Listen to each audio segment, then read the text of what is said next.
Assalamualaikum warahmatullahi wabarakatuh. Waalaikumsalam warahmatullahi wabarakatuh. Selamat pagi anak-anak. Pagi Bu. Senang bertemu dengan kalian semua. Gimana kabarnya, sehat? Alhamdulillah sehat. Alhamdulillahirobbilalamin. Anak-anak, pada pagi hari ini kita akan belajar tentang masalah akad, yaitu melanjutkan pelajaran kita pada minggu yang lalu. Namun sebelum kita masuk ke materi, mari kita buka pelajaran kita pada pagi hari ini dengan bersama-sama berdoa. Berdoa mulai. Bismillahirrahmanirrahim. Amin ya rabbal alamin. Baik, selanjutnya Ibu akan mengecek kehadiran anak-anak semua. Hadir semua pada hari ini? Hadir. Ya, untuk memastikan Ibu absen dulu ya. Ahmad Naziruddin. Hadir. Baik, sebelum Ibu lanjut, Ibu ingin bertanya tentang pelajaran kita pada minggu yang lalu. Masih ingat membahas tentang masalah apa? Kepemilikan. Baik, kita lanjut pada materi yang baru, yaitu masalah akad. Dasar hukum akad itu dijelaskan dalam Quran surat Al-Maidah ayat 1 yang bunyinya Bismillahirrahmanirrahim. Ya ayyuhalladzina amanu aufu bil uqud. Artinya, hai orang-orang yang beriman, penuhilah akad-akad itu. Jadi anak-anak, kalau kita membuat suatu perjanjian terhadap seseorang atau terhadap sekelompok, itu diwajibkan memenuhi janji yang kita buat. Kenapa demikian? Orang Islam, ya, kalau sudah berjanji, tetapi dia ingkar dengan janjinya, tidak menepati janjinya, maka dia tergolong orang munafik. Kenapa demikian anak-anak? Karena ciri-ciri orang munafik adalah ingkar terhadap janji yang telah dibuatnya. Nah, bahasan sekarang kan bahasan masalah akad, ya. Masalah akad itu banyak jenisnya. Ada akad jual beli, ada akad sewa menyewa, ada akad pernikahan. Semuanya itu di dalamnya mengandung suatu perjanjian atau kesepakatan. Paham anak-anak? Silakan kalau ada yang perlu ditanyakan lagi. Berkisar masih di pengertian dan dasar hukum akad. Tidak ada? Tidak. Boleh diskusi sama temannya. Teman di belakang diajak berdiskusi boleh. Jadi yang depan menghadap ke belakang boleh. Ya, kira-kira yang ditanya apa, kira-kira yang belum paham apa, bisa diskusi. Ada Bu? Ya. Siapa namanya? Siska. Yang maksud makut alai itu apa Bu? Makut alai. Ada yang lain yang mau bertanya selain makut alai? Yang ditanyakan oleh teman kalian, Siska, itu di poin C. Makut alai. Ada yang lain? Ya, Siti Aisyah. Ada yang dimaksud dengan akidain. Akidain. Jadi ada dua pertanyaan. Yang pertama makut alai, yang kedua akidain.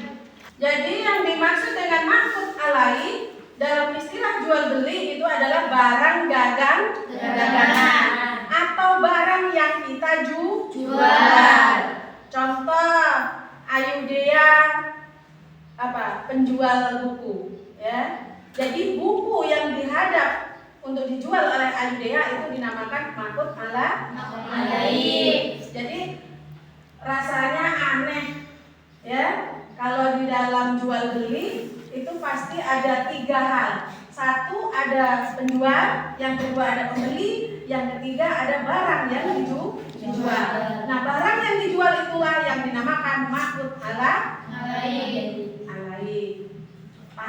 anak-anak? Paham. Sedangkan yang kedua, pertanyaan dari Siti Aisyah, apa yang dimaksud dengan akidain? Ayo, sebelum Ibu jawab, siapa yang ingin membantu temannya? Siti Aisyah, boleh? Bila Nurjana? Akidain adalah dua orang atau lebih yang melakukan akad atau transaksi. Ya, dua orang atau lebih yang melakukan transaksi. Dua orang atau lebih bentuknya seperti apa? Contohnya seperti apa? Dua orang atau lebih yang melakukan transaksi. Contohnya? Penjual dan pembeli tadi. Iya. Contohnya adalah penjual dan pembeli. Adanya penjual dan adanya pembeli. Jadi dengan demikian syarat dan rukun akad ada tiga. Yang pertama, Dua dua orang atau lebih yang menggunakan akidah. Akidain itu adalah yang satu penjualnya, yang kedua pembeli. Yang kedua sigor. Apa itu sigor? Ijab kabul. Contohnya seperti apa? Dalam jual beli, contohnya seperti apa? Iya, tadi. Iya, tawar menawar. Ya, di dalam praktek jual beli biasanya itu ada yang menawarkan dulu. Biasanya pedagangnya, ya, penjualnya, ya, menawarkan kepada siapa? Pada pembeli. Nah, kalau sudah terjadi kesepakatan, maka akan terjadi transaksi. Ya, itu ijab dan qabul. Yang terakhir adalah maktub alaih, seperti dijawab oleh Ayudaya Maulani tadi, bahwasanya barang dagangan atau barang yang dijual beli. Paham anak-anak? Paham. Alhamdulillah. Sekarang kita lanjutkan. Ada silakan Siska.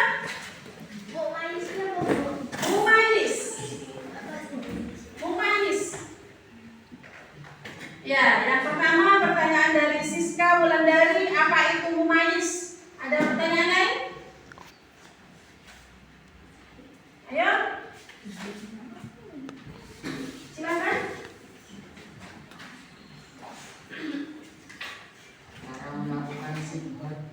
Cara melakukan sigot. Ya.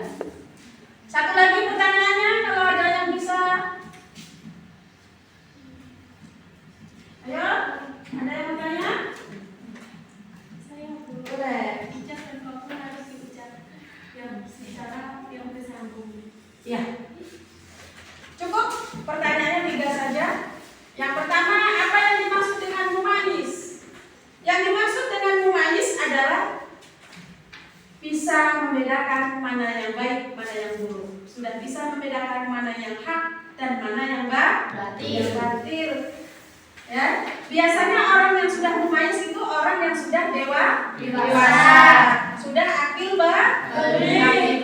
Jadi mumais itu bisa membedakan mana yang buruk, mana yang baik, mana yang hak, mana yang batil. Pertanyaan kedua tadi punya siapa? Muhammad Jidan. Gimana cara?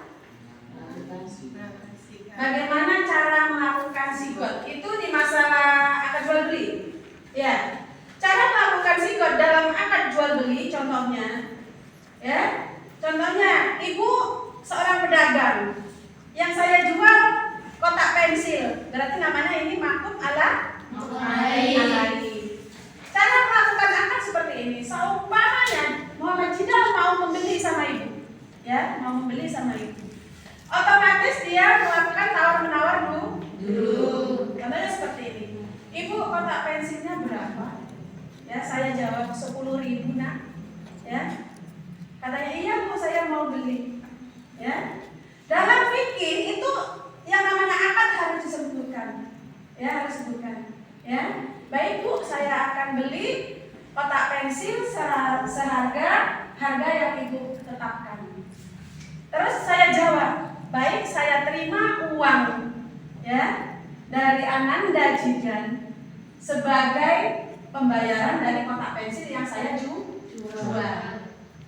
Itu kalau dalam fikih. Tapi dalam perkembangannya sampai sekarang tidak dipakai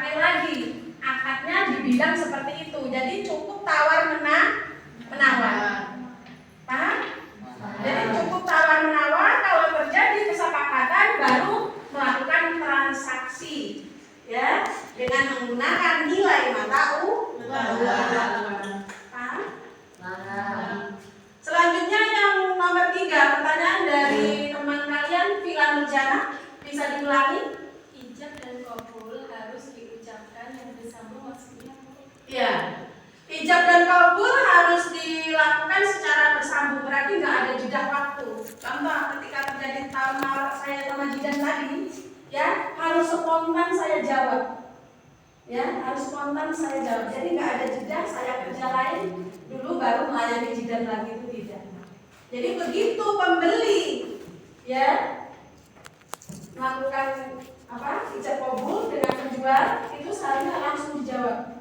Jadi nggak boleh dijedah dengan waktu ada penawaran terus saya tinggal, nanti saya ulangi lagi, tidak. Makanya harus bersambung antara ucapan pembeli dengan penjual. Dan ijab qabul itu harus terjadi dalam satu majelis. Ya, maksudnya harus sama-sama masih berada di tempat di mana saya melakukan jual beli. Bisa dipahami? Bisa. Sekarang giliran ibunya yang bertanya, sampean presentasikan.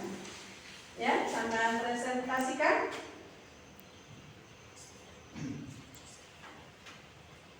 Coba Ayu Dea Maulani. Ya, Ayu Dea Maulani. Ya, sebutkan pengertian akad menurut bahasa dan istilah. Akad menurut bahasa artinya ikatan atau persetujuan, sedangkan istilah akad adalah transaksi atau kesepakatan antara seseorang yang menyerahkan dengan orang lain yang menerima untuk pelaksanaan suatu perbuatan. Bagus. Yang kedua, Rudratul Asna. Dasar hukum akad dijelaskan dalam Quran. Surat apa, ayat berapa? Surah Al-Maidah ayat 1. Ya, bagus. Silakan dibaca Siti Aisyah ayatnya, berikut artinya. Bismillahirrahmanirrahim. Ya ayyuhalladzina amanu awfu bil uqud. Artinya, hai orang-orang yang beriman, penuhilah akad-akad itu. Quran surah Al-Maidah ayat 1. Cukup. Sekarang Siti Aisyah lagi, sebutkan rukun dan syarat akad. Rukun dan syarat akad ada 3. 1. Dua orang atau lebih yang melakukan akad atau transaksi disebut akidain. 2. Sigot atau ijab dan qabul. 3. Maukud alaih atau sesuatu yang diakadkan. Bagus. Sekarang Muhammad Jidan, syarat akad. Syarat akad ada 3. 1. Orang yang bertransaksi antara lain berakal, balik, memayis, dan orang yang dibenarkan secara hukum untuk melakukan akad. 2. Syarat barang yang diakadkan antara lain bersih, dapat dimanfaatkan milik orang yang melakukan akad, dan barang itu diketahui keberadaannya. C. Syarat sighah dilakukan dalam satu majelis. Ijab dan qabul harus ucapan yang bersambung. Ijab dan qabul merupakan pemindahan hak dan tanggung jawab. Ya, bagus. Silakan disiapkan bukunya. Ditulis soalnya yang pertama. 1. Tuliskan pengertian akad menurut bahasa. Yang nomor 2, jelaskan macam-macam akad. Nah, tugas 2 soal tadi nanti silahkan dikerjakan di rumah minggu depan, ya, itu dikumpulkan. Ibu harap di samping mengerjakan PR di rumah, sampai buka kembali, dipelajari kembali, mudah-mudahan sampean nanti akan paham semua. Baik, kita akhiri bersama pelajaran kita pada siang hari ini dengan bersama-sama mengucapkan lafaz hamdalah. Alhamdulillahirrahmanirrahim. Wassalamualaikum warahmatullahi wabarakatuh. Waalaikumsalam warahmatullahi wabarakatuh.